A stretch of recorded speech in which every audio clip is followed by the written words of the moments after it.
And what's great is like speaking about Joe Budden and the way that he handled that interview with Care also took me to the next topic, which was Noriega. Nori. So he questioned why rappers respect like David Letterman and Oprah and Zane Lowe over the culture. So if you don't know, Nori is the host of Drink Champs, and he says even going to Oprah and Gail is trash at this point, and he mentions Ellen, and he had received some mixed reaction. So They thought it was hate. so his platform is a dominating force in hip hop if you've ever seen Drink Champs.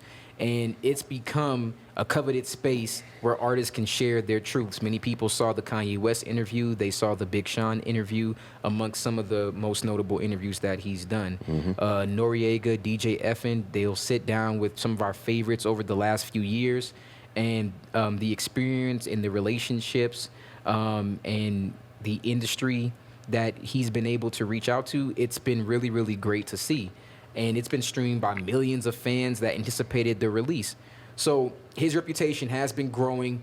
His show has been growing. And I mean, they have a great platform. But he took to Twitter to question why artists and entertainers, especially those with backgrounds in hip hop, opt to make appearances on mainstream platforms outside of the culture. So this was my take on it, because I think it could go both ways. Yeah, I was feeling the same way about it. Yeah, I think that some black artists avoid hip hop and black entertainment media because a lot of these platforms, quite frankly, Bash. they look obnoxious. And the reason why I say that, take Drink Champs for example. Even though I feel like it's a great platform to be on, look at the environment that you're in. I have to have an open dialogue conversation in a space that I want to feel like is safe, but I'm being pressured to drink alcohol while I'm doing this interview, whether I really want to or not. That's not a professional environment for a top tier entertainer. See, I never even thought about it like that. That's when you kicking it with your friends. Me and you can have a conversation and sit here and drink. Yeah. But that's not the kind of conversation that, like, for example, you couldn't have Isaiah Rashad talking about what he did at Drink Champs. I'm sorry, that interview wouldn't have gone over well. Good at all. That would have been horrible. Even Big Sean, in his Drink Champs interview, he expressed concern for Nori, like, you know, and then obviously there are outlets like the Shade Room that have been criticized for propagating like negative narratives. And there are some black outlets that do respect their artists with thoughtful questions. And Not many. There aren't very, very many. And then there are some that don't. And sadly, some black artists are discouraged to go to those platforms. But I think it's still important that media outlets and these platforms in general need to conduct a culture check, so that they can create a healthier space in which to hold like conversations that at the end of the day remind us that we're all human beings. We don't really get those types of conversations every time I watch Drink Champs. I mean, one interview, somebody was crying. It wasn't in like to me, it wasn't in like a positive fashion. So that's one way to look at it. The other side, David Letterman, for example, someone going on there, I can see why it doesn't make sense. David Letterman is not of the culture, so why would you go and sit down with someone who doesn't have a similar background to your own, who can't understand you? He said he wasn't talking about Cardi B, but when was the last time David Letterman was in a strip club? Seeing that though may have triggered him. It may have birthed the idea of this. Was it, but he wasn't talking about anybody in general. Specific, Well, it was a general statement. It wasn't anybody specific. Yeah. But my thing is, like, David Letterman doesn't understand. I remember one artist he did an interview with, and he didn't even know who they were. He didn't know who they were. Yeah. You didn't even know who you were speaking with. He's up there. He's like 80 or something like that. No excuse. But like, that should let you know right there, if a person doesn't even know who you are, but just can read off of a cue card or prompter, why are you sitting down having a conversation with somebody who doesn't care about your craft? It keeps him relevant. It does keep him relevant. And it does open doors for certain artists, though. They have people like me and you who going to sit down and give him questions and and he's been doing this for a long time, so he knows how to play off of it. He knows how to use humor. He knows, he has showmanship. He knows how to be a great host. Yeah. But just because you're a great host and you have a big platform doesn't mean that you're relatable to the person that you're speaking with. Yeah. So with that said, you should be able to go to both platforms and just do a little bit of everything.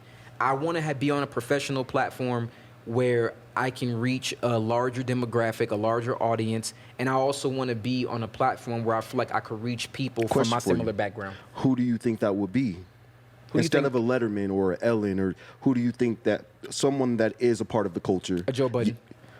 A Joe Budden. I know that, I agree with Yeah. that, but is a part of the culture and welcomed by the top tier of people. You see what I'm saying? Like David Letterman is a part of that top tier of people. Who do you think would be a part of the culture and a part of that class? Because I couldn't actually- think of anyone off the top of my head. I actually do have somebody in mind, and Because his Ellen's name is show is about to be, over, or is it already over? David Letterman is getting up there in age. He doesn't know who certain artists are, and he's just not heir to the street or anything like that anymore. Oprah rarely does anything. Gail, I don't think people would even feel comfortable with going to Gail or anything like that, because there's times where she's even attacked her own people or spoken about them negatively, whether it be true or whatever the case it may be. So who do you think would? Trevor Noah. There we go. Yeah, he's nice. That's Didn't some. he just host?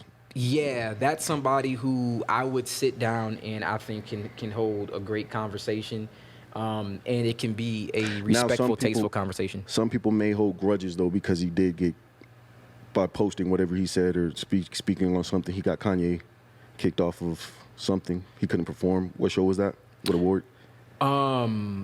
That I don't know, but even if that were the case, just because Trevor Noah had an opinion on Kanye West doesn't mean that they can't sit down and have a conversation. Yeah, but it may make certain people Yeah, uncomfortable. it may- Joe Budden rarely. I like Joe a lot. No, he says a lot of No, he shit says a lot. that you can get offended by. Yeah, but it's But coming from. that's the thing. It Yeah. depends on where it's coming Exactly. from. If it's coming from a place of honesty and it's coming from a place of support, Yeah. you can tell me something even if I feel like it's not positive. Yeah. Because Joe I need Budden to plays hear it. like an uncle role. Exactly. I feel like if you asking me who can do the balance, I think that Trevor Noah would be decent. To be Yeah. honest, somebody else who I think can also do that is Dave Chappelle. He doesn't do anything though. If Dave Chappelle, he is a comedian, Yeah. but Dave Chappelle is a human being People first. love him. Yeah, and I people feel love like Dave. he can have an honest conversation with anybody and he can pull out exactly what they need. Dave Chappelle, if he ever wanted to consider doing interviews, I think that he would be a front runner in that space. He would have some and he would be amazing content, Yeah. yeah. I think that would be something that would be really, really dope. And I mean, does he want to do it? Probably Nah, not. He'll never. Yeah. But that's just some people who can come to mind without having to really think about it too much. I mean, that was hard though to come up with Trevor Noah. Yeah. I wouldn't have thought of anyone else. Like, Yeah, but hey, man, love it. But back to Nori, cause I get what he's saying, but at the same time, I feel like it isn't that they don't want to sit down with you, but we gotta clean the platform up a little bit, Yeah. so we can have these comfortable conversations, even if you have to take them to a different location, It's- get rid of the alcohol, it have seems a like chair. an intimidating place to go. Exactly. It doesn't feel intimate. It doesn't feel safe. It doesn't feel like a secure place. It feels like I could possibly be attacked. Harmed. Yeah. Yeah. And that's not the place where I would want to go For anything. and have great dialogue. Yeah. Yeah. So the next thing I wanted to get into, which Man. I thought was super dope.